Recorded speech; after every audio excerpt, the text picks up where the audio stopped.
चोवीसावाडी चरोलीतील कचरा ट्रान्सफर केंद्र अखेर रद्द। पिंपरी चिंचवड महापालिका आयुक्तांचा मोठा निर्णय। आमदार महेश लांडगे यांनी दिलेला शब्द खरा केला। पिंपरी चिंचवड महापालिका हद्दीतील चोवीसावाडी चरोली या समाविष्ट गावातील प्रस्तावित कचरा स्थानांतर केंद्र म्हणजे कचरा ट्रान्सफर केंद्र अखेर रद्द करण्यात आलंय। यामुळे या भागातील सुमारे 15,000 सोसायटी धारकांना दिलासा मिळालाय।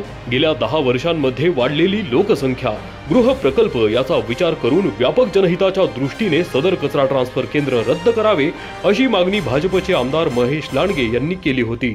यासाठी सोसायटी धारकांनी चिखली मोशी चरोली पिंपरी चिंचवड सोसायटी फेडरेशनच्या माध्यमातून आंदोलनही केलं होतं। पिंपरी चिंचवड महापालिकेची 1997 मध्ये हद्दवाढ करण्यात आली। त्यावेळी चोवीसावाडी चरोलीचा महापालिकेत समावेश झाला। मात्र समाविष्ट गावं पायाभूत सोयी सुविधांपासून दुर्लक्षित राहिली होती। 2009 मध्ये महापालिका विकास आराखडा तयार केला। त्यावेळी येथे कचरा स्थानांतर केंद्र प्रस्तावित करण्यात आलं। स्थानिक नागरिकांसोबत या केंद्राला सुरुवातीपासून आमदार महेश लांडगे यांनी विरोध केला होता। व्यापक जनहिताच्या दृष्टीने सदर केंद्र रद्द केल्याचे महापालिका प्रशासनाने म्हटलं आहे।